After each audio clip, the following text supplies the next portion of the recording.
ನಮಸ್ಕಾರ ರೀ ಎಲ್ಲರಿಗೂ.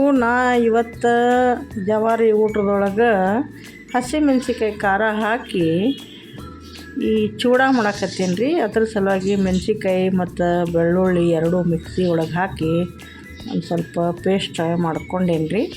ಇನ್ನೇನೈತೆ ನೋಡ್ರಿ, ಬೊಗಣಿ ಇಟ್ಟು ಅದ್ರಾಗ ಎಣ್ಣೆ ಒಂದು 4 ಚಮಚ ಹಾಕಿ ಒಂದು 5 ಸೇರಿದು ಮಾಡತ್ತೀನಿ ರೀ. ಅದಕ್ಕೆ ಎಣ್ಣೆ 4 ಚಮಚ ಹಾಕೀನಿ. ಈಗ ಕರಿಬೇವು ಹಾಕೀನಿ ರೀ. ಕರಿಬೇವು ಚೆಂದಂಗೆ ಫ್ರೈ ಆದಮೇಲೆ ಅದ್ರಾಗ ಶೇಂಗಾ ಹಾಕೀನಿ ರೀ. ಶೇಂಗಾನ ಮೊದಲು ಹಾಕ್ಕೊಳ್ಳೋದ್ರಿ.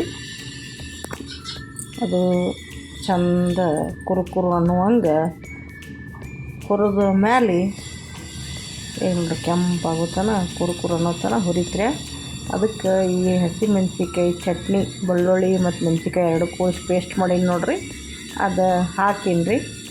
ಇನ್ನು ಅದು ಭಾಳ ಕೆಂಪಾಗುತ್ತಾನ ಹುರ್ಕೊಳ್ಳೋದಿಲ್ಲ ರೀ. ಸ್ವಲ್ಪ ಹಾಕಿದ ಕೂಡಲೇ ತಿರುವುದು.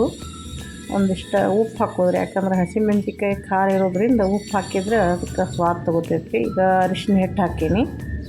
ಇನ್ನು ಇದಕ್ಕೇನೈತೆ ನೋಡ್ರಿ, ನಾವು ಚುರುಮುರಿ ತಂದದ್ದು ಸುರುವುದ್ರಿ. ಇನ್ನು ಅದ್ರಾಗ ಡೈರೆಕ್ಟ್ ಮಾಡಕ್ಕೆ ಬತ್ತು ಓಕೆ, ಇಲ್ಲಾಂದ್ರೆ ಒಂದು ಪರಾತ ಬುಟ್ಟ್ಯಾಗ ಹಾಕಿ ಮತ್ತೊಂದಿಟ್ಟು ನಾವು ಟೇಸ್ಟ್ ನೋಡ್ಕೋದ್ರೆ ಉಪ್ಪು ಬೇಕೇನಂತೇಳಿ ನಂಗೆ ಉಪ್ಪು ಬೇಕು ಅನಿಸ್ತದಕ್ಕೆ ಉಪ್ಪು ಹಾಕಿ ಚೂಡ ಮಾಡೀನಿ ರೀ. ರೆಡಿ ಆಯ್ತು ನೋಡಿರಿ ಚೂಡ. ನೋಡಿದ್ದಕ್ಕೆ ಖುಷಿ. Thank you.